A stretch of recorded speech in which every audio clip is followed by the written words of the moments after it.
Yo, what's going on, guys? It's BrendanMushi, and today we're talking about Melty Blood. Melty Blood to me has always been that fighting game that I never played, not because of anything wrong with it, it's just like it never happened. I just remember it always being known as that poverty anime game where the grand finals of a major takes place in like a Home Depot parking lot. All right, everybody, we are here at CEO Taku. This is Melty Blood Top 8 coming at you live from the Popeyes parking lot. Oh, the air combo! Melty Blood Top 8 right now! Yeah, so I'm sure all of you have heard all the Melty Blood bathroom jokes. It's been an ongoing meme in the FGC for literally decades. I always saw it as a game with a die-hard core community who loved the game so much that it reminded me of what got me into the FGC in the first place. Just pure grassroots tournaments and a love for the game. And seeing that always made me feel like, damn, this game is probably actually really good. So in this video, I'm going to be going over a little bit of the history of Melty Blood, the lore, the characters, and I'm also going to be going over the game mechanics for the new game, so that way you have an idea on how it plays before you get it. Yo, but first of all, can we just appreciate how visually incredible this game looks? Like, honestly, Arc System Works has really outdone themselves on this one. Oh wait, hold up. It's not Arc System Works? Nope. And this is a common misconception that happens all the time. But Melty Blood is developed by French Bread, the same ones who developed Under Night In-Birth, which is why you can see there's a lot of visual similarities between the two. So I'm sure many of you come from different anime fighting game backgrounds such as Grand Blue Fantasy Versus, Guilty Gear Strive, or Dragon Ball FighterZ, and you're interested in picking up Melty Blood type Lumina when it comes out September 30th. So as stated earlier, I'll be going over some common questions such as what is Melty Blood based on? How does Melty Blood play? Who are these characters? Why are there so many of the same character? The fuck is a Melty Blood? But anyway, I fully intend to create content such as the usual gameplay and guides just as I've done for Guilty Gear, so if you're on the fence about picking up the new Melty Blood or just curious about it in general, just do me a huge favor, like and subscribe, helps out the channel, just go ahead and do it. But without further delay, let's get introduced to Melty Blood. So starting from the very beginning, Melty Blood's lore and characters come from a visual novel series called Tsukihime, developed by Type Moon. Type Moon is the same company who also developed the visual novel Fate Stay that would eventually be adapted into a popular anime series. Now Tsukihime is not just any visual novel, but an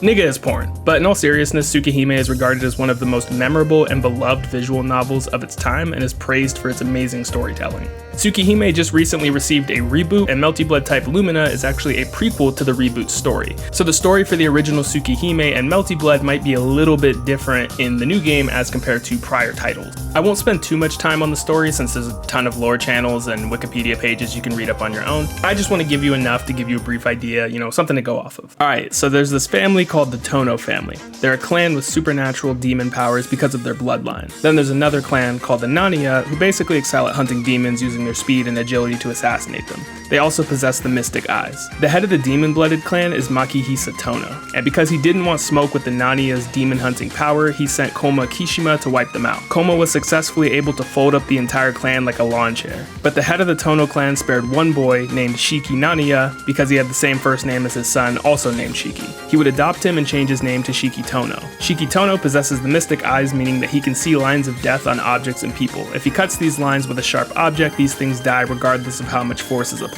Soon after awakening his eyes, a girl named Aoko, also who is a fan favorite playable character in prior Melty Blood games, gives him special glasses that when worn no longer allow Shiki to see death lines because turns out seeing lines of death 24/7 is actually pretty damn stressful. After being adopted, Shiki grew up in the Tono family mansion with Akiha Tono and Shiki Tono, who are the biological children of the head of the clan, as well as Hisui, a cheerful young girl who is the member of a branch family of the Tonos. They all played together and got along great, however there was another girl in the mansion, Hisui's sister, named Kohaku. Kohaku wasn't allowed to play with the other children at the mansion due to really dark reasons that are not safe for YouTube, but just know that she was very poorly treated by the head of the Tono clan, causing her immense depression. When Hisui discovered what the head of the Tono clan had been doing to her sister, Hisui changed from cheerful to depressed. Kohaku, seeing her sister depressed, decided to become cheerful in order to cheer her up, essentially reversing their roles. Hisui continues to remain stoic if it means that her sister Kohaku can smile. Akiha, upon learning what her father had been doing, freed Kohaku from her father.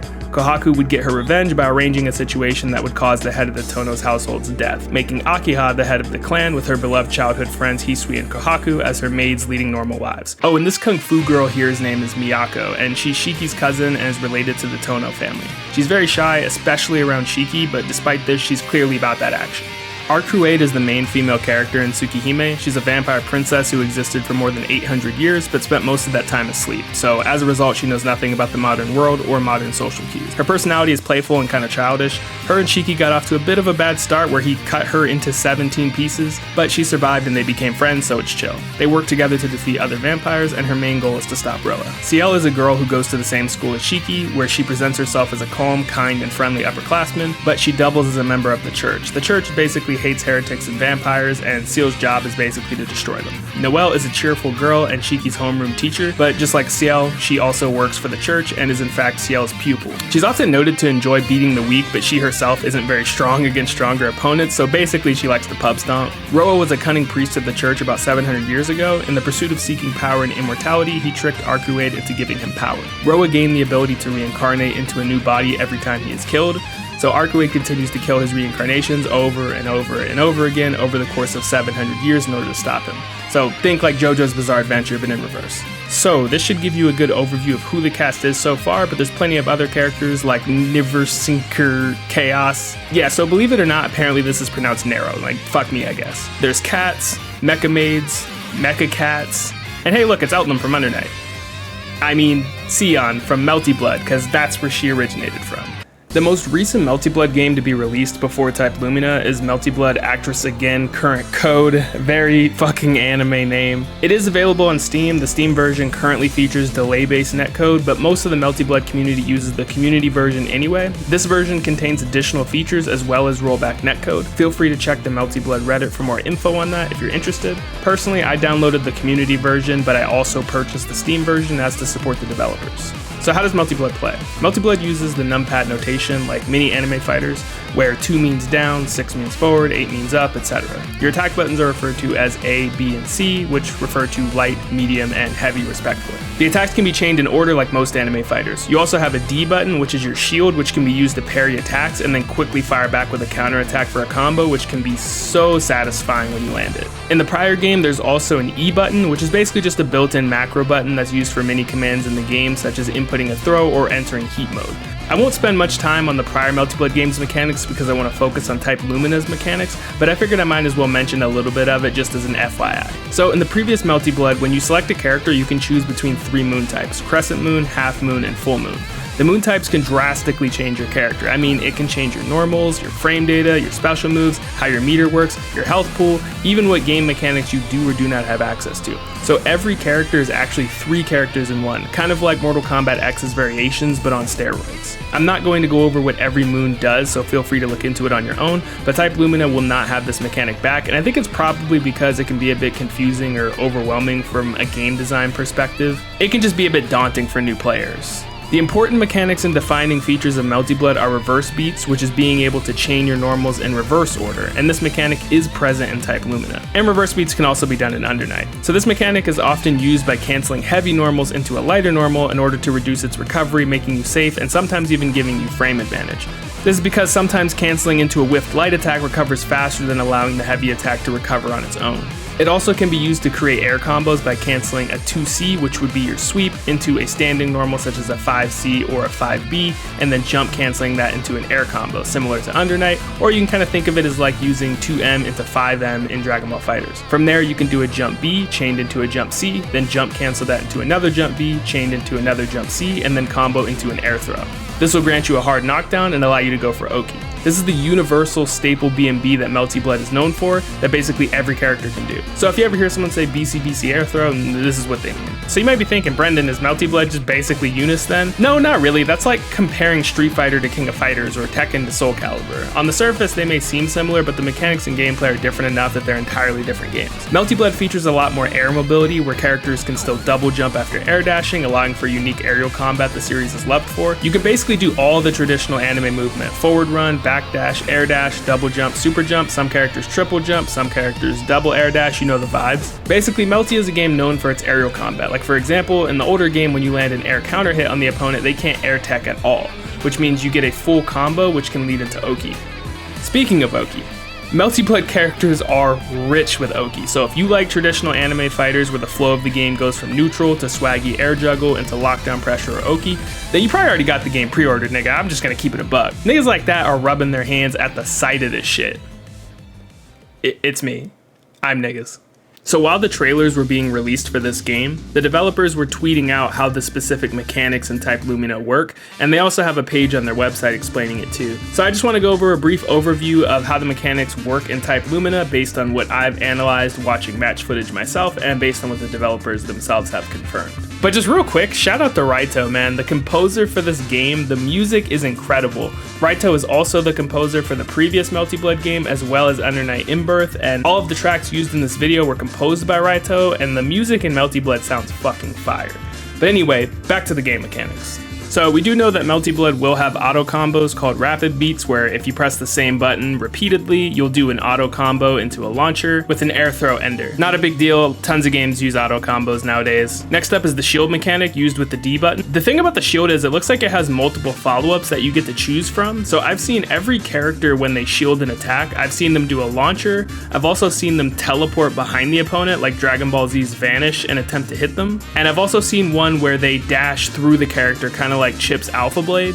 So I feel like when you shield and attack, you have an option of using one of 3 different follow-ups, but I could be wrong. And you have to make sure you're shielding the same way that you would block. So if they hit you with a low, you have to shield with a low block. And if they hit you with a high, you have to shield with a high block. The meter at the bottom of the screen in Melty Blood is referred to as your magic circuit. It looks like characters can do a magic circuit charge. So when charging it, it builds your meter rapidly, like Key Charge in Dragon Ball FighterZ, and from what I could notice, it looks like it drains your health at the top of the screen.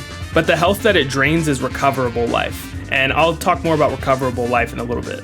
So your magic circuit gauge can be spent to perform super moves, which in this game are called EX specials, but I would just call them supers. So I said that there's an A button, a B button, and a C button. Typically your A button, if you do a special move with the A button, it does a weak version. The B button does a slightly stronger version, like a heavier version. The C button will go into kind of like a cinematic enhanced version of that special, basically your super. And if you have at least 3 bars of meter, you can use your arc drive, which is essentially your level 3. So in the upper left and right hand corner, you'll see these moon icons. Essentially what these are is I would say that these are more like your EX moves. So they're called moon skills. Essentially this is a separate resource separate from your magic circuit gauge, and you can essentially spend portions of the moon in order to enhance your special moves, but there's no cutscene. There's just like a blue flash and it's a better version of your special move. So I would say that these are more like EX moves, and the level 1 bars are essentially more like your super moves.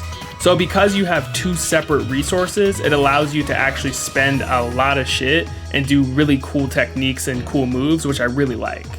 I also noticed that both of these resources transfer to the next round. So your magic circuit gauge and the moon skills transfer to the next round. And when you actually lose a round, you gain a maximum amount of magic circuit of 4 bars instead of 3 bars. And by having 4 bars, this gives you access to your level 4 super, which is called the Last Arc, which is like the most powerful super move that you can ever do that does like a crazy ass cutscene. Basically like an insta-kill from Guilty Gear. It does insane damage, it's kind of nuts. What you can also do with your magic circuit gauge is you can enter heat mode.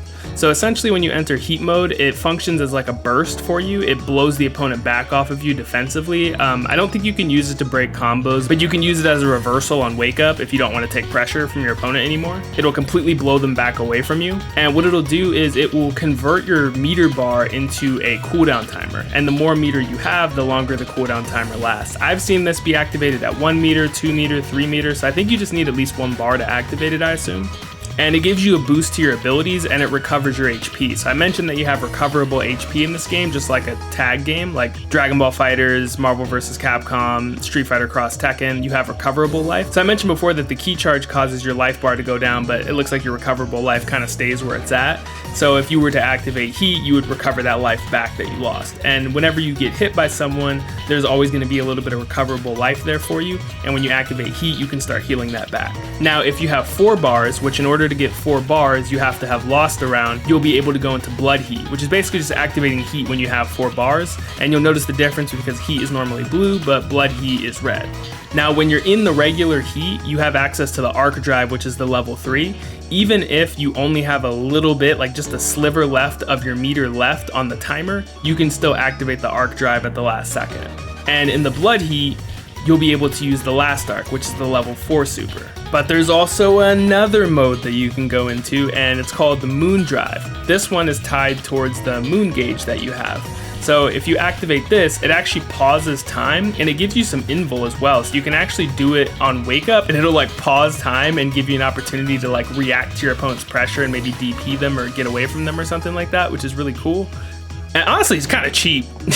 But what it seems to do is it boosts your moon skills. It seems like it makes the cost on the moon skills a bit cheaper. Maybe it boosts your damage as well, but I'm not quite sure. The developer said it increases your magic circuit or number of possible jumps/dashes, as well as providing various other effects. So it looks like it probably gives you cheaper moon skills and then also gives you more mobility, and that's what I was talking about earlier. So you'll probably be able to create more combos with air dashes and double jumps in them, or just make your neutral game a bit better because you're so evasive. And I have seen, and in the gameplay matches that they've shown, I've seen both Moondrive and Heat activated twice in the same round. So it doesn't seem to be that if you activate Heat, you can't do it again. It seems like as long as you have 1 bar of meter, you can activate Heat. And I think Moondrive, you have to have at least like half of the moon gauge filled in order to activate it. So as long as you fill that prerequisite, you'll be able to get it back. You gain Moondrive kind of the same way you gain meter, through hitting the opponent and being hit. I noticed that when you shield an attack, you gain a shit ton of moon gauge. And also, if you fail a shield, you actually lose 1 sliver of your moon gauge as well. So there's your basic overview for the mechanics. What I'm gonna do next here is I actually literally just saw that they just posted a type Lumina match video about 8 hours ago. So I'm gonna watch that, knowing everything that I've just taught you, and I'm gonna go through it with you with some live commentary and kind of put what we've all learned into action. This game has like one of the prettiest versus screens I've ever seen. It's just so, that shit is so clean. So we got Akiha, the head of the Tono family, versus Arcuade, vampire princess. And I'm pretty sure that's the Tono family mansion, but I don't know. Some of the lore monsters are probably gonna come for me. I'm actually thinking of playing Akiha because I like her playstyle, but Roa is more like my character. All right, nice shield. Yep, and you see she shielded right back. Shield into launcher, air combo. Air tech out of the air. I think if she ended it in an air throw, she would have been able to get Oki.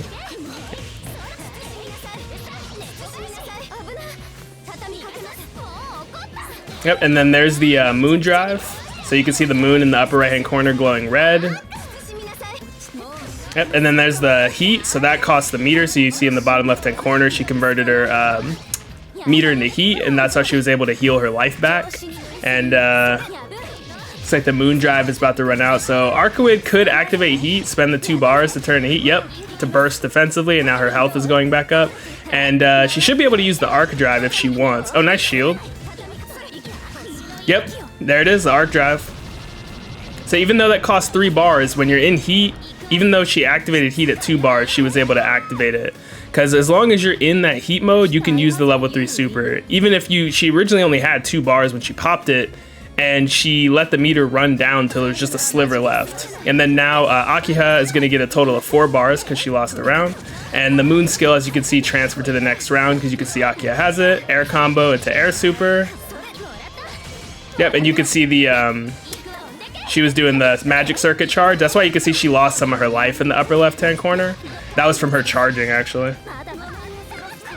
Wake up Moondrive to freeze the game, and then this should buff her moon skills and mobility. And I think you actually saw that air dash combo was a buff from her mobility, probably. She said, Donka! The combos in this game just look so clean. Burst? Yep. I said burst. Heat. So she's going to recover some health, and she does have access to the Arc Drive, so if she confirm into it, yep, why not? Might as well. Is Arcuade going to pop Heat back? She had 3 bars, and she's under pressure. Moondrive. Oh, wow, nice. Shield. She could have got shielded back, because every time you shield something, your opponent can shield back, so you got to be careful. Nice, kills her. She was in Moondrive, so she had buff to her, I believe, her mobility, and it also buffs your moon skills, the like EX moves you have. I'm assuming it makes the cost cheaper. I think that's what it does, but I'm not 100% on that. Oh, get scooped. Oki. Cancels the special into the Moondrive. Oh, but gets shielded into the launch. Combo into super. Going for Oki. Where am I going? Oh, doesn't care. Just did a wake up shield. Combo into super.